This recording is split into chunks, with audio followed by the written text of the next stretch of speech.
देखिए, पहली बार तो बात तो ये है कि ये कार्यकर्ताओं का चुनाव था, इसलिए हम तीनों पार्टियों ने यह तय किया कि जहां जहां कार्यकर्ता प्रबलता से चुनाव लड़ना चाहते हैं, वहां कार्यकर्ताओं को लड़ने दिया जाना चाहिए, क्योंकि ये बिल्कुल हमारी आखिरी इकाई है शहरों में। और कार्यकर्ता हमेशा कहता है कि भाई आप लोगों के लिए हम मेहनत करते हैं, हमारे लिए आप कब करोगे। इसलिए हमने तय किया कि कार्यकर्ताओं को लड़ने दीजिए। हम तीनों नेता अपने कार्यकर्ताओं के लिए प्रचार में भी गए।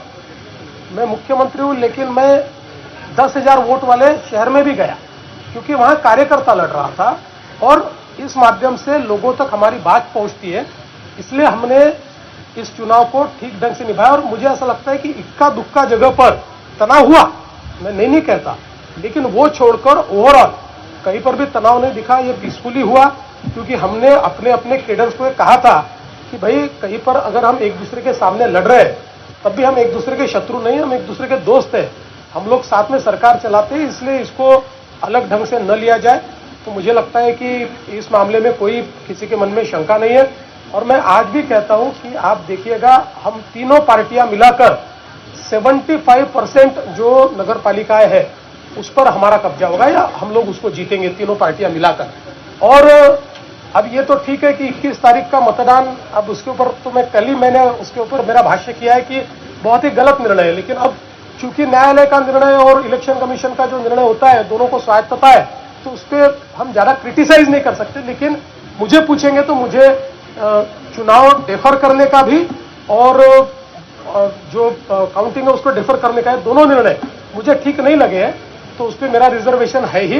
लेकिन मुझे लगता है अब पुलिस के ऊपर ये जिम्मेदारी है, क्योंकि ये आज ही मैं आपको बोल देता हूं कि जैसे ये लोग हारेंगे 21 को काउंटिंग के बाद, जैसे हारेंगे वैसे ये लोग बताएंगे कि सरकारी पार्टी ने षड्यंत्र करके काउंटिंग को आगे बढ़ाकर ईवीएम कैसे बदल दिए।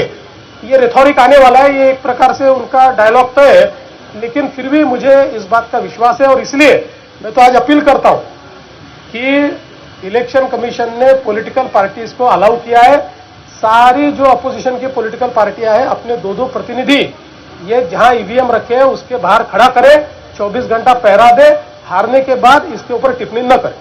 CEN न्यूज देश प्रदेश की ताजा तरीन खबरों के लिए CEN न्यूज को सब्सक्राइब करें और रहें पल पल की खबर से हर पल बाखबर।